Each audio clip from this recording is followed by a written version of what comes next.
एक गांव में 3 लड़के रहते थे, राम, सुरेश और अनमोल। तीनों के पिता बहुत धनवान थे। उनके माता पिता कभी भी उनकी किसी भी मांग को अनदेखा नहीं करते थे। उनका बचपन बहुत लाड़ प्यार में गुजरा था। राम के पिता सरपंच थे, सुरेश के पिता एक व्यापारी थे और अनमोल के पिता एक किसान जमींदार थे। छोटी उम्र से ही उन सबको लाड़ प्यार ने ऐसा बना दिया था कि ना तो उनको मेहनत का पता था और ना ही वे समय की परवाह करते थे। वे अक्सर सारा दिन बस घूमते रहते थे। वे नशे और अन्य भोग विलास के आदी थे, जिस कारण उनके गांव वाले भी बहुत परेशान थे। सरपंच और बड़े लोगों के बच्चे होने के कारण कोई भी उनकी शिकायत करने की हिम्मत नहीं करता था, जिस कारण उनका मनोबल और बढ़ गया था और तीनों ने लोगों को और तंग करना शुरू कर दिया था। एक दिन उनके गांव में बहुत तेज तूफान और बारिश हुई, जिस कारण सब लोगों और इन तीनों के पिता का बहुत नुकसान हुआ। लेकिन इतना कुछ होने के बाद भी इन तीनों का वही हाल था। वो बस घूमते रहते, नशा करते और भोग विलास करते रहते थे। अब उनके माँ बाप भी उनकी आदतों की वजह से बहुत चिंतित रहने लगे। उनको भी अपने बच्चों के भविष्य की चिंता होने लगी, क्योंकि वो इतना बोलने पर भी कोई काम नहीं करते थे। वो भले ही बहुत बिगड़ चुके थे, लेकिन इन तीनों के अंदर एक खास बात थी जिसकी पहचान किसी को नहीं थी और उनको खुद को भी पता नहीं था। राम नेतृत्व में बहुत अच्छा था, क्योंकि उसके पिता सरपंच थे। अपने पिता के पास रहते हुए उसको इसका काफी ज्ञान प्राप्त हो गया था।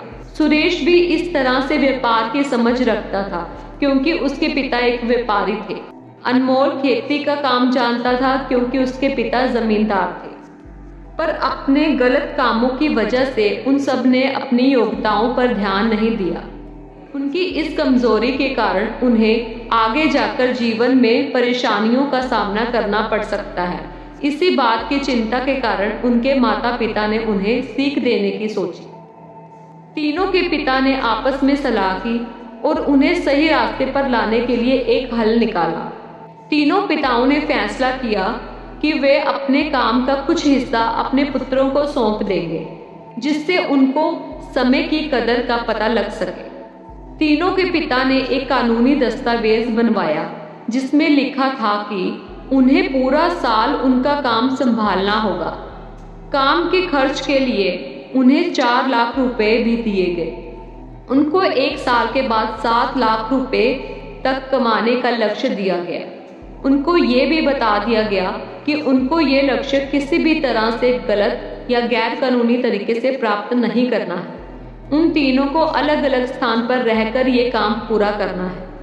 शर्त के अनुसार अगर वो 1 साल के पूरा होने पर ये लक्ष्य नहीं प्राप्त कर पाए तो उन्हें उनकी जायदाद से बेदखल कर दिया जाएगा और उनके गुजारे के लिए किसी भी तरह की सहायता नहीं मिलेगी। तीनों काम के लिए मान गए, क्योंकि इस समय उन्हें सिर्फ बहुत सारा पैसा नजर आ रहा था।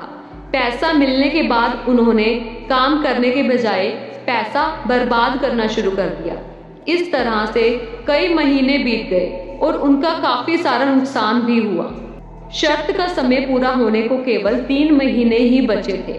अब उन्हें डर सताने लगा कि अगर वो शर्त हार गए तो वो अपनी जायदाद भी खो देंगे।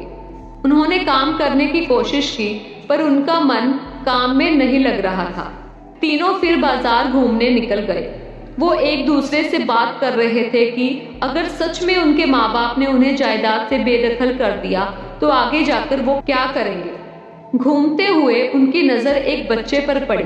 वो पंछियों का दाना बेच रहा था। उस बच्चे की उम्र बहुत छोटी थी। जब वो उस बच्चे के पास पहुंचे तो उस बच्चे ने कहा, भैया ये दाना खरीद लो।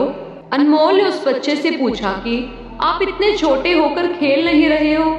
इस पर बच्चे ने जवाब दिया कि उसके माता पिता बीमार रहते हैं, इसलिए उसे ये काम करना पड़ता है। उन्होंने उस बच्चे को कुछ रुपए दिए, लेकिन बच्चे ने कहा, भैया आप कुछ खरीद लो, मैं इस तरह पैसे नहीं ले सकता। लेकिन वो तीनों बच्चे को समझाने लगे कि वो पैसे रख ले, जिससे कुछ समय तक उसे दवाइयों और पढ़ाई का खर्च उठाने में आसानी होगी। उस बच्चे ने कहा, भैया अगर मैं आपसे ये पैसे ले लेता हूँ तो मैं ये उम्मीद करने लग जाऊंगा कि कुछ दिन बाद कोई और मेरी मदद कर देगा। इस तरह ना तो मेरा मन पढ़ाई में लगेगा और ना ही मैं मेहनत कर पाऊंगा। इसलिए मुझे मुफ्त का कुछ नहीं चाहिए। दूसरा, मेरे माता पिता भी इस बात से नाराज होंगे। यह समय मेरा मेहनत करने का है। अगर मैं मेहनत करके पढ़ूंगा और अपने माँ बाप का ध्यान रखूंगा तो आगे चलकर मेरा भविष्य बहुत अच्छा हो जाएगा। मैं इस समय को बर्बाद नहीं करना चाहता।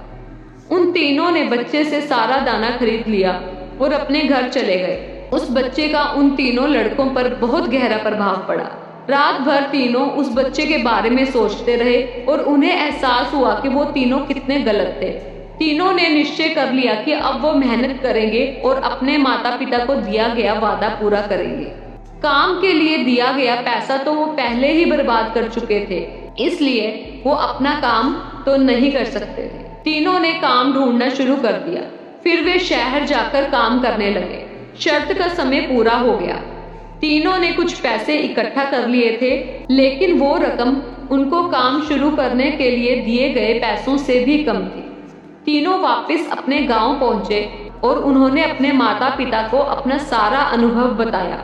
उन्होंने जमा की हुई रकम अपने माता पिता को दी और उनसे माफी मांगी और कहा कि अब उन्हें अपनी गलती का एहसास हो गया है और अब वो मेहनत करेंगे और अपना समय बर्बाद नहीं करेंगे। लेकिन उनके माता पिता को उन पर यकीन ना हुआ और उन्होंने उनसे पैसे लेने से मना कर दिया। उनके माता पिता ने कहा कि अब शर्त के अनुसार वो उन्हें अपनी जायदाद से बेदखल करते हैं। उन्हें बहुत दुख हुआ कि उनको अपनी गलती का एहसास होने के बाद भी उनके पिता उनको माफ नहीं कर रहे हैं। तीनों ने मिलकर एक योजना बनाई कि अब वह गांव में ही काम करेंगे और अपने माता पिता का विश्वास जीतेंगे। राम ने गांव के लोगों की समस्याओं को समझना शुरू किया। फिर उसने धीरे धीरे समस्याओं को समझकर उसका हल निकालना शुरू किया और इस तरह वो गांव का विकास करने लगा। सुरेश ने गांव के लोगों को हाथ से बनी हुई चीजें बनाने के लिए प्रेरित किया और फिर उन चीजों को वो शहर में जाकर बेचने लगा। अनमोल ने खेती के नए नए तरीके सीखे और गांव वालों को नए तरीके से खेती करने के लिए प्रेरित किया, जिससे कि खेती में काफी वृद्धि हुई। इस तरह तीनों ने अपना अपना काम शुरू कर लिया और साथ ही अपने गांव का भी विकास किया, जिसे देखकर उसके माता पिता बहुत खुश हुए। लेकिन उनको ये सब कुछ करने के लिए 3 साल लग गए। उसके बाद वो अपने माता पिता के साथ रहने लगे और साथ ही अपने पिताओं का काम भी संभालने लगे। इस तरह से उन तीनों को समय की कीमत का एहसास हुआ और उन्होंने अपने जीवन में कामयाबी हासिल की। अगर वो पहले ही समय की बर्बादी ना करते तो वे बहुत समय पहले ही अपने पैरों पर खड़े हो गए होते, लेकिन बाद में उनको काम खड़ा करने के लिए 3 साल लग गए। लेकिन वे खुश थे कि उन्हें सही समय पर उनकी गलतियों का एहसास हो गया।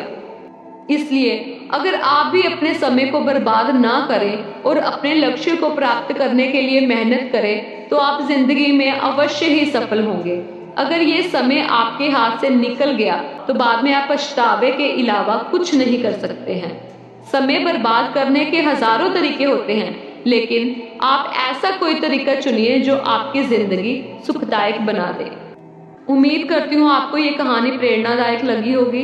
अगली बार मिलते हैं किसी नई कहानी के साथ। तब तक के लिए नमस्कार।